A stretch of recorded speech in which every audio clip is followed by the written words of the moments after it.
I'm really looking out for how conceptually sound a show is. A field guide to gay animals. Just in concept, it's the most amazing show that you've ever heard. And then you listen to it and you're like, oh, and it's also fun. And it also investigates scientific history that reveals the ways in which even science is dependent upon social and political formations. Oh, yeah, this show's worth being an official selection.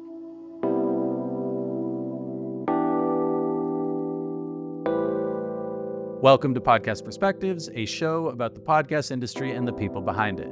I'm your host, Jeff Umbro, founder and CEO of the Podglomerate. Today, the theme of the show is building community in audio. This discussion will cover how audio can be translated into live events, how to create an event that's worth attending, and the benefits of community. We'll also discuss the world of podcast awards and how the former enhances the awards process. All three of our guests on the show today are experts in their field. We have Jemma Brown, the general manager of the Signal Awards and co-creator of On Air Fest, Chioke I'Anson, a philosopher, podcaster, and educator, as well as the founder of the Resonate Podcast Festival, and Davy Gardner, who spearheaded and oversees Tribeca Audio, a division of Tribeca Enterprises. All three of these folks have done more than you know to foster community in podcasting, and we're going to dive into why and how. Let's get to the show.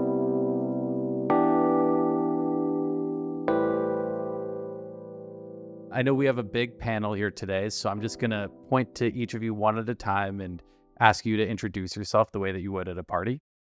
So I will start with you, Jemma. Hey, I'm Jemma, and I am the general manager of the Signal Awards. I'm Davy Gardner, and I am the head of Tribeca Audio at the Tribeca Festival. What it do, y'all? I'm Chioke. I am founder of Resonate Podcast Festival. I run the Community Media Center at the ICA in Richmond, Virginia, and I'm an underwriting voice for NPR. And what a voice. All in the microphone. Do people recognize you from that? If people recognize my voice, we're in like a super public radio dense crowd. Yeah. You know what I'm saying? like it's at like, oh no, we're at like a wait show, or you know what I'm saying? Like we're in a real public radio environment. So all three of you are involved in the audio world in very interesting ways. You are all creators and community leaders in different ways. I'm really fascinated in the idea of building community in the physical space in the audio world, which is why I've gathered you all here today. So just to start, could you each tell me what interested you in podcasting in the first place? Like, how did you get involved? And Chioke, I'd love to start with you. Well, I was a college radio guy. You know, I was just like on the radio doing slow jams or whatever. And then I would also listen to like that. Remember in the weekends when you turned on the radio before podcasting was a thing, before the first like Audible MP3 player, you just like hear stuff on the radio. And I would listen to This American Life and I would hear like Scott Carrier stories and I'd be like, whoa, this is so awesome. And the thing that I in particular liked was that the audio medium removed some of the immediate judgments that come from when you can see people. You know what I'm saying? So like you couldn't really necessarily like see the race of the person in the story. There's a lot of information that you didn't get whenever you listen to an audio story. And I found that helped to increase empathy in the listener because they could imagine themselves in like that situation or that environment no matter what. And so I became just a big fan of listening to stuff from there on out, really. I got into it because my mom used to listen to Delilah when she would like drive me to like baseball games or something. Oh, yeah. And I still like to this day when it comes on, I don't know, I have a moment. So Jemma, what about you? What got you interested in audio? I love how when you are in your life, you're like, what am I doing? And it all seems so messy. And then when you look back on it, you're like, this all makes so much sense. But I was a history major with a focus in oral history. And I got a scholarship my senior year of college to do an big oral history project. And then I interned at StoryCorps right out of college. And I basically thought all the people that were working on the podcast seemed like the cool people at the company. And it was truly like jealousy and FOMO. I was like, oh, I wish my internship was on the podcast team. And I actually think jealousy is like a really interesting emotion and something to pay attention to and follow. And so like I noticed myself getting jealous, and then I got curious about that jealousy. I could not agree more, by the way. My jealousy often turns to grudges instead of like career developments, but yours seems a lot healthier. So Or I just like manically was like, how do I get a job in podcasting? And it was 2011 and that didn't exist as an option. But I pursued it with gusto. Gusto. And Davey, how about you? I got into audio first through theater. I did comedy at the Upright Citizens Brigade Theater, and I was writing plays in the city and stuff. And one of the pieces that I wrote adapted well to audio from the stage. And a producer from the Truth podcast saw that, and he contacted me. I started writing for that show, became a producer for the Truth as well, associate producer for the Truth, and editor, writer, and then just sort of, started working for audio companies from there. For Wondery for a while, I wrote something for Audible, and then arrived at Tribeca. So all three of you have had different journeys to get to where you are. All of them have been very heavy in like the idea of just what I would call legacy podcasting, which is a crazy thing to say. Now, all three of you in one form or another are involved in physical event spaces or related avenues. So I want to start with you, Jemma. You co-founded On Air Fest and helped to launch that, which is one of the first, or I guess an early podcast event that really takes the idea of a conference and throws it out the window. When thinking about how to bring a podcast or an audio vehicle to a live event, what are the kinds of things that you think about? I love thinking about translating audio to stage. I like to think first and foremost about what is the feeling or purpose, or sometimes I call it like the heartbeat of the show, and then how to bring that idea to life. I feel like this might best articulate through an example. I recently was working with PRX and a suite of shows that they put out under a special program called the Big Questions Project. And one of the shows is a show called Second Sundays. It's kind of about queer perspectives on growing up in the church.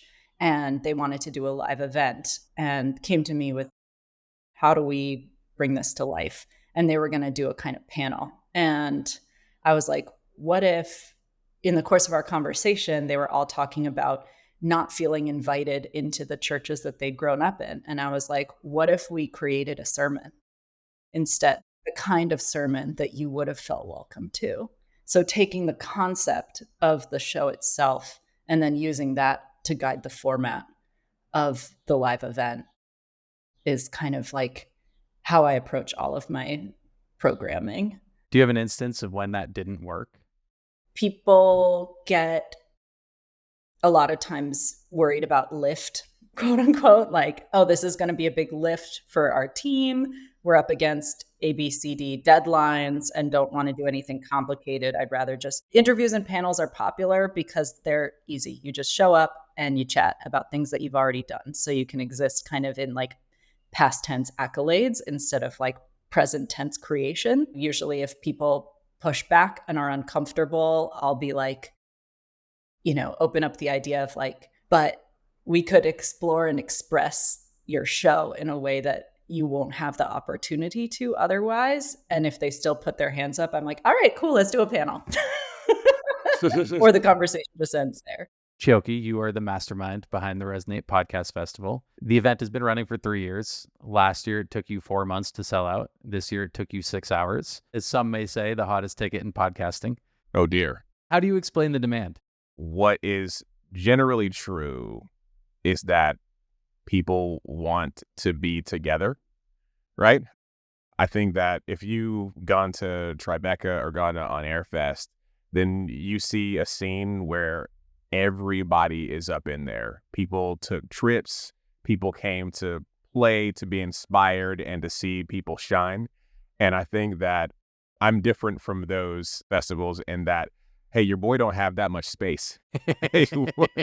Well, it makes a certain kind of intimacy possible that I think people also appreciate. So like, I think we can accept that like, okay, a limitation, our space limitation does help like highlight another thing, which is that intimacy and also the kind of closeness that people can get into very quickly over the course of just these 2 days.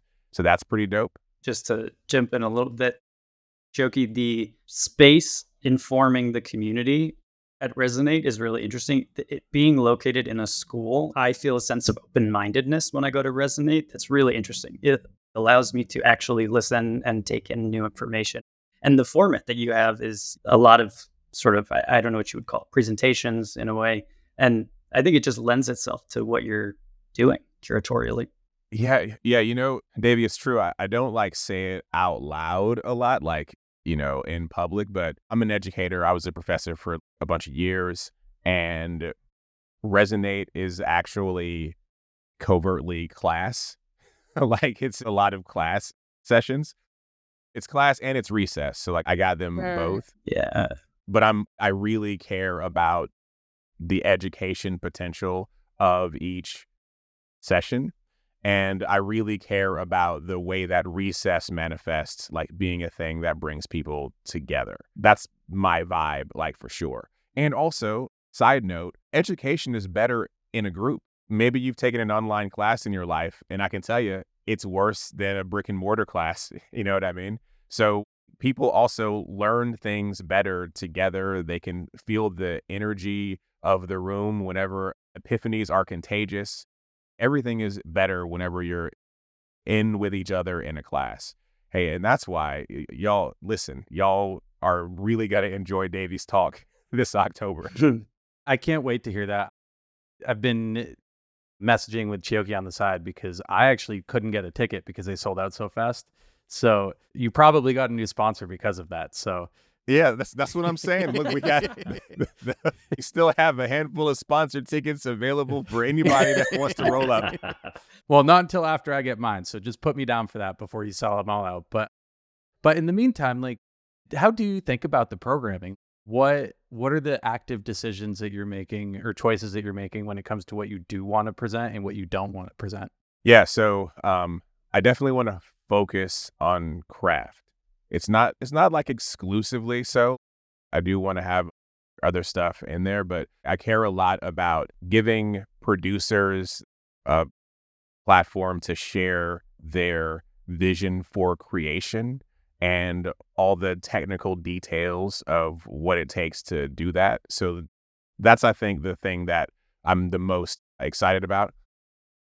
And starting this year, we're doing themes. So I'm now trying to pick particular ideas that can be like regulative ideals that can guide the whole festival, right? So that way, ideally, whenever you come to the next Resonate, it's like qualitatively different than the one previous because it's like following a different theme down to its educational potential. What's an example of a theme that you're thinking about?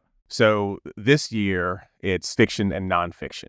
So I'm thinking about the things that like fiction learns from nonfiction and vice versa. There's not like a ton of places, I don't think, where you can actually get fiction podcast producers' ideas on creation. And I want that to be like the moment at Resonate. That's why I've got Davy on the scene. I'm bringing James Kim up in there, the folks from Wolf at the Door. You know what I'm saying? And so that's the vibe. Next year, though, I'll give you a little preview of what I'm thinking about next year. I want to bring producers from around the world. I want to break the linguistic silo of podcast inspiration and get cats who come from languages very far from those that we speak to get their theses on creation. And last but not least, is there ever any like plans to increase the capacity of the festival, or will it always be a little bit intimate? Like Davey said, the space informs the gathering. And so while I do think that we can increase, it's probably not going to be until another building that is comparable to the current building is built. Now, as it happens, 2 buildings have broken ground on Broad Street. One is for the VCU Arts building, and one is for our partner and NPR station, VPM. They're both building new buildings. And so I think that whenever they open, we can talk about expansion. But until then, I guess that we're all going to have to get our tickets quickly. Davey, you have the unique opportunity, and I guess challenging opportunity, of creating an audio version of a festival that already exists. You developed the audio storytelling program at Tribeca. How did you go about creating this new version of what already existed? Well, I mean, at first, I just jumped in. I just tried to keep my head above water, is how I remember it, to be honest. It was a big job right away. Over time, I think that there's the balance between physical space and community, and then the craft of it all. And we have in our program, we have the official selections program as well as these live events, and they sort of aid one another in terms of, like Jemma was saying earlier, the sort of panel problem. We don't do those. I decided early to just not have panels at Tribeca because I feel like there is something really wonderful about people getting together who love the same podcast.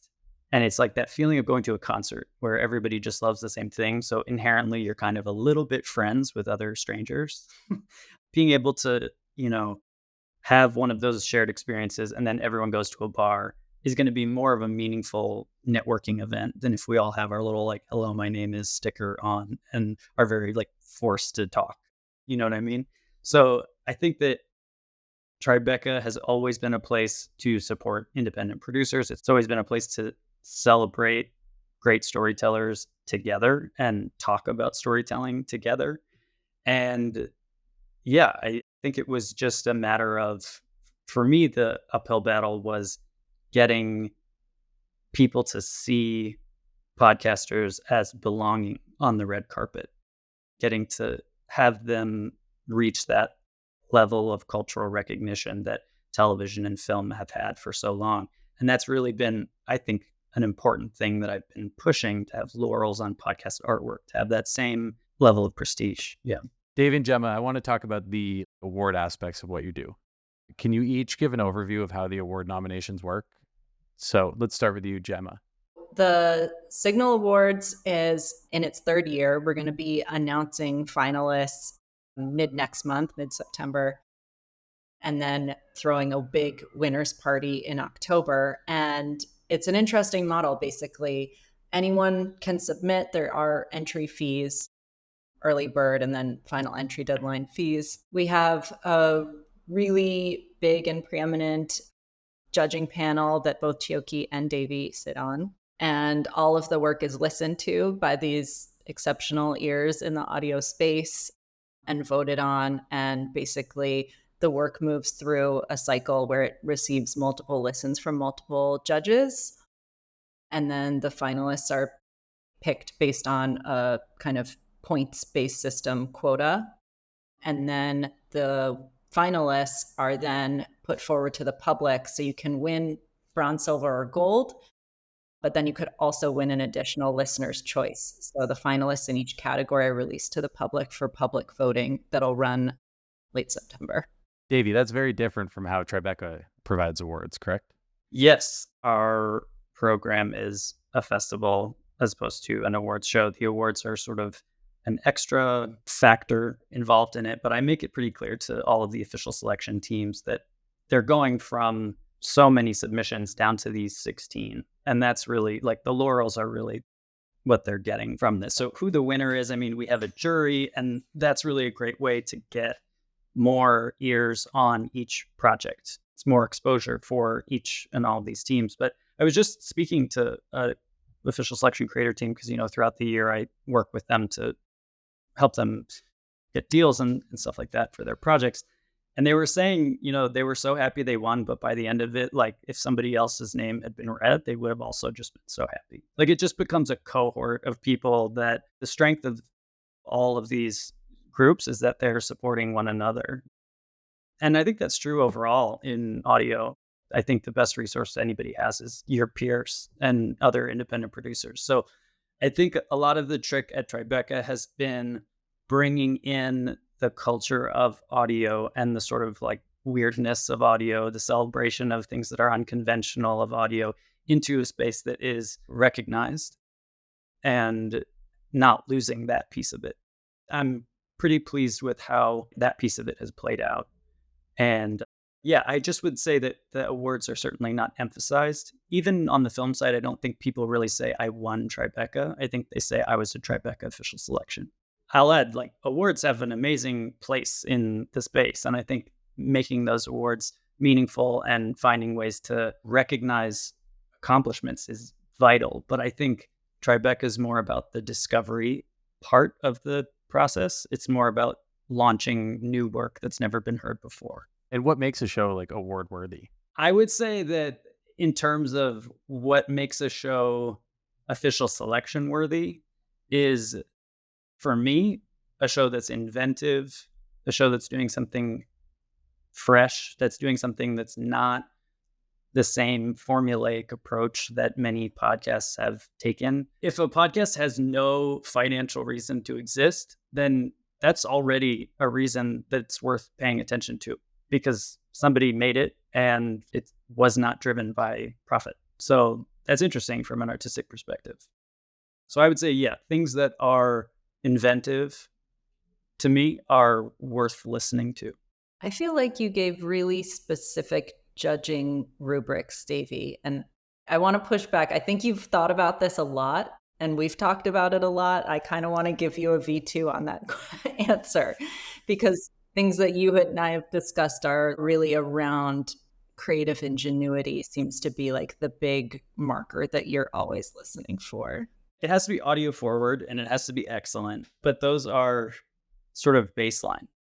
We have more selections that deserve, or more submissions that deserve to be official selections than spots that are official selections. So when you have to take our 1 out of 5 ranking system and you have 100 fives and you have 16 slots, it comes down to, that's a curator's job. What do I think is best for the ecosystem of podcasts for Tribeca to put forward as these are important pieces for people to listen to because they are inventive, original, and how are they different from each other? Giving a broad spectrum of what makes an official selection. Okay, this is what you said. You said work that is original and inventive that feels risk averse. Oh, if it feels risk averse and borrowed, that if it feels like it's trying to be safe, then it's not for Tribeca. I stand by that. Can I tell you, Gemma, I wrote that on the train. Like in between events. Well done, former me. I stand by it. I've been thinking about this question a lot because I became the general manager of Signal a little over a month ago. And it is an award. Like, that is the business, that is the vision, that is the purpose of this program, is to create awards to recognize the best work being made in audio. And I have a real personal issue. I take issue with the word best because it doesn't feel qualified. And so I've been doing a kind of like, I'm almost calling it like market research, but I've been literally calling everyone who I trust their opinions in this industry over the last month to ask them what they think the word best means. And the way that I have heard best defined, best, that stuck with me is around, and this can be a perfect segue into hearing more from Chioke, is, does it have emotional resonance? Did the show, did the episode, did it linger? Did it stick with you? Did it create awe? Did it make you laugh? Did it make you feel like you had a companion in this world? Did you want to share it with your friends? Did you write down, did you take notes while you were listening? Did you go down a Wikipedia wormhole? Did it just make you feel like stupid and giddy because you're like listening to someone and they make you feel stupid and giddy? But like, did it make you feel is now my new definition of best. And I think a really important metric that we forget to think about when we're thinking about audio is like emotional impact, pleasure, challenge. And those are the kinds of things I want to see in the work being submitted to the Signal Awards and winning at the Signal Awards this year. My fiance always asks me like why I like the things I like, and I use that response. If it makes you feel, then it did something right. And she is like a CPA in a former life and makes fun of me relentlessly whenever I say that. But Chioke, you are not in charge of any of these awards, but you are a judge at the Signal Awards and at Tribeca. How do you think about judging? Because like the way that you experience something can change based on your experiences, how you're feeling that day, your relationship to the show itself. Like, how do you think about it? It is true that my emotional response to a thing might be different on the day, as is true for most of us. But I'm really looking out for how conceptually sound a show is. If I sit and think, or I hear the show or I see the description, and the very idea of the show is just so amazing and maybe important or whatever it is, then that for me already works. So like A Field Guide to Gay Animals is the most amazing show just in concept. A priori, as the philosophers like to say. It's just in concept, it's the most amazing show that you've ever heard.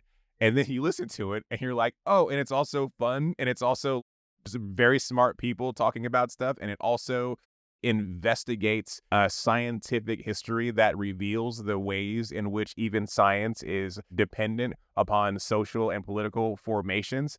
Oh, yeah, this show's worth being an official selection. It's not even a question. You see what I'm saying? That's where I come from, generally speaking. I will say a rapper once said that, yeah, you can be important and you can, have a message and all that, but sometimes all you got to be is fresh. And so it's also the case that there are some shows out there that they're just dope. Like they don't need like a description. They don't need a philosopher to write about them. They're just dope as hell. And there's also a lot of shows like that out in the world.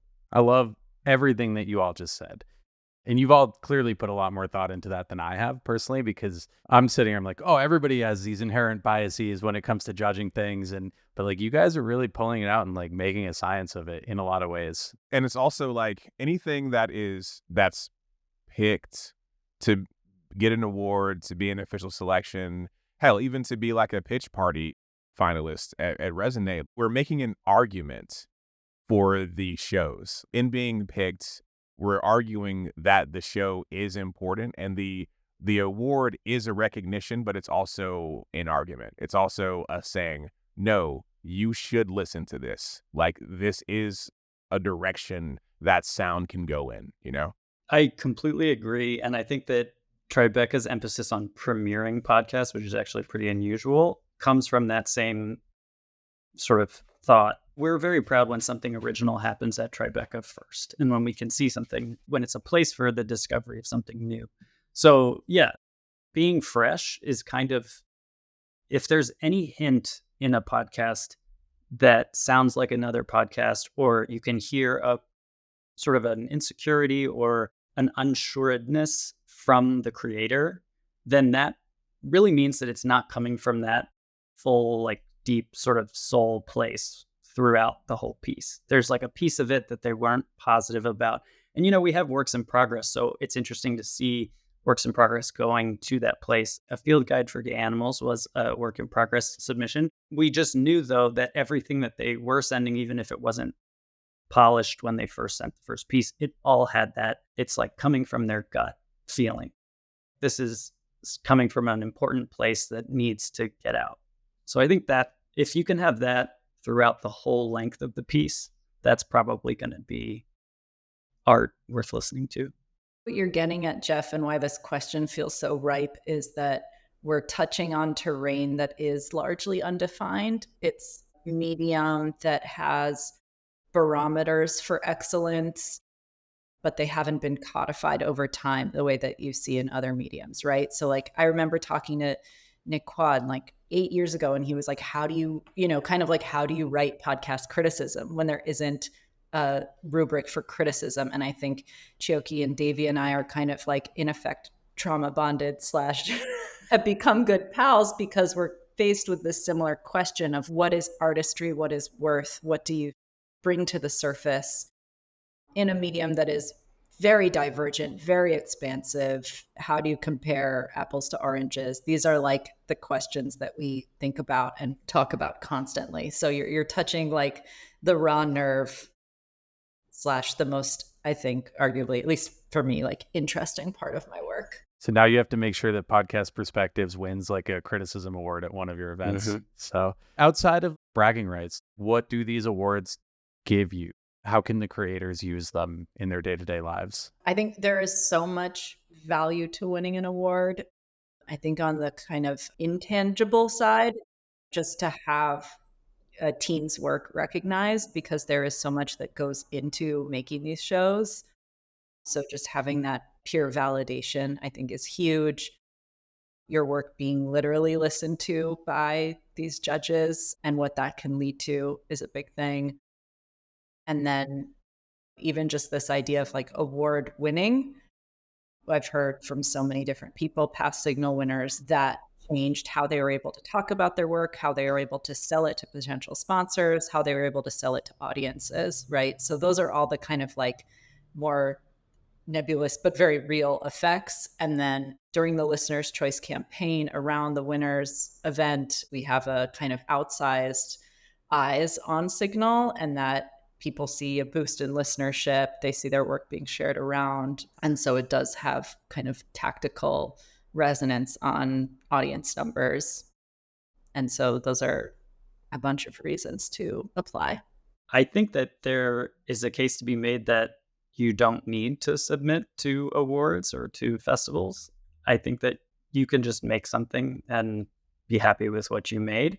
I think a lot of what we think about is from the creative perspective, what might the value be in recognition? And I think a lot of that is psychological and emotional for a lot of creators. It can, of course, lead to, deals and financial opportunities and things like that. But it's also great. I mean, we have standalone pieces at the Tribeca Festival. So it's already been made. There's no one looking to acquire it or anything like that. It's just a really wonderful piece of audio that needs some place to shine. And if Tribeca can be the place in the industry that allows for that recognition to happen, that's meaningful and important to the creator, but also to the listeners. For, they don't hear things like that necessarily because most things are sort of engineered for a financial future.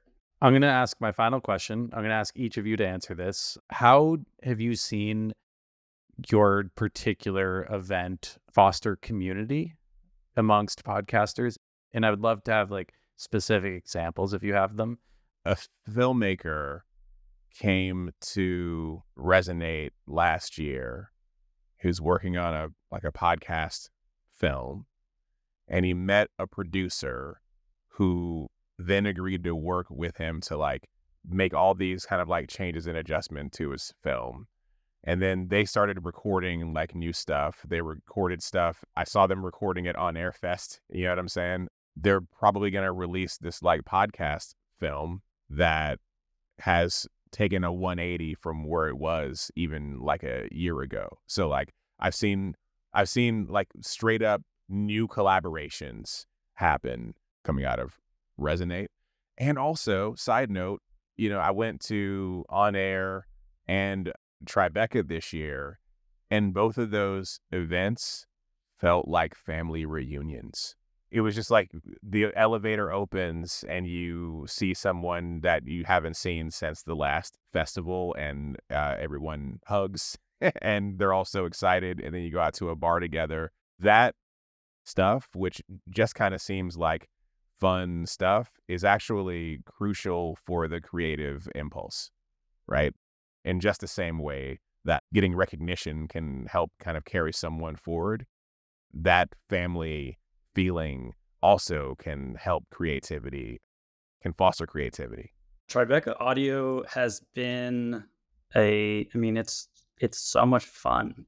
I think that my first answer is just that it's a really good time and people make friends. And I agree with Chioke. One of the most satisfying things is hearing like, oh, these two people who met at Tribeca last year are now doing the official selection this year, that kind of thing. I wouldn't necessarily say that this is so unique to Tribeca Audio as much as Resonate on air. These are places where you have time to see people that are passionate about the same thing you are and to be physically with them. It's a community. And yeah, it can have that sort of family aspect to it. But yeah, we stay in touch. The official selected creators stay in touch with each other. And it's something to look forward to. And it's something that isn't a one-time moment. It's throughout the year. It's a continued group.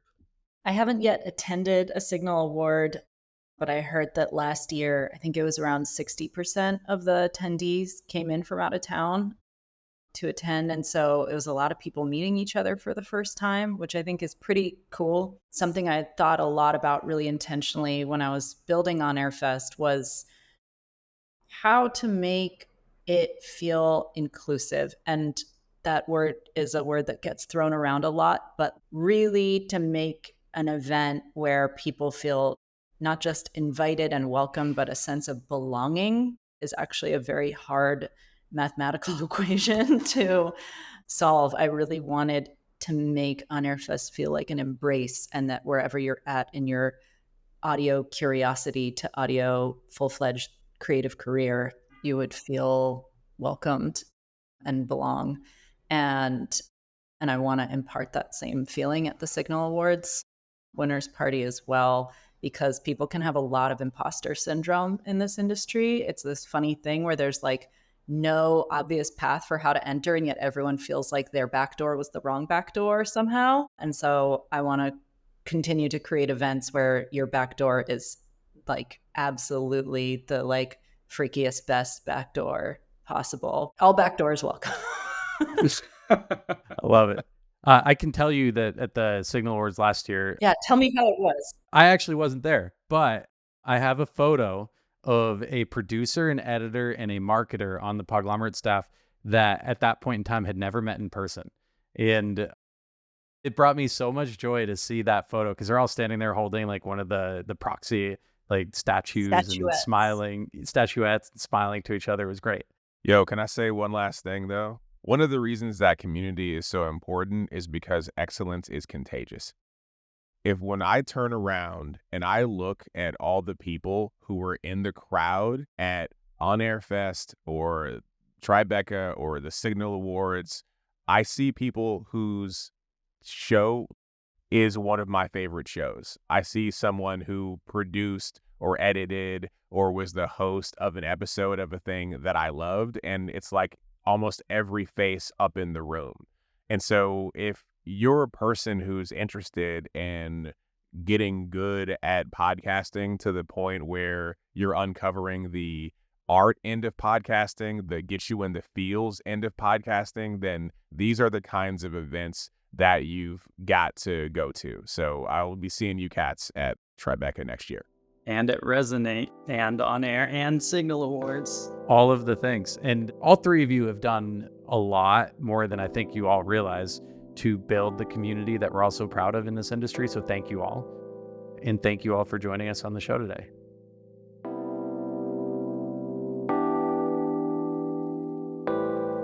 Thank you all for joining us on the show this week. You can find Jemma Brown at jemmarosebrown.com, Jemma rosebrown.com, or at thesignalawards.com. You can find Davy at davygardner.com, DAVYGARDNER.com, or by Googling Tribeca Audio. You can find Chioke I'Anson at ChiokeI'Anson.com, ChiokeI'Anson.com, or at resonatepodfest.com. For more podcast-related news, info, and takes, you can follow me on Twitter at Jeff Umbro. Podcast Perspectives is a production of the Podglomerate. If you're looking for help producing, marketing, or monetizing your podcast, you can find us at podglomerate.com. Shoot us an email at listen@thepodglomerate.com, or follow us on all social platforms at Podglomerate or Podglomerate Pods. This episode was produced by Caitlin Bogucki, Chris Boniello, and myself, Jeff Umbro. This episode was edited and mixed by Jose Roman. And thank you to our marketing team, Joni Deutsch, Madison Richards, Morgan Swift, Annabella Penna, and Vanessa Ullman. And a special thank you to Dan Christo and Tiffany Dean. Thank you for listening, and I'll catch you all in 2 weeks.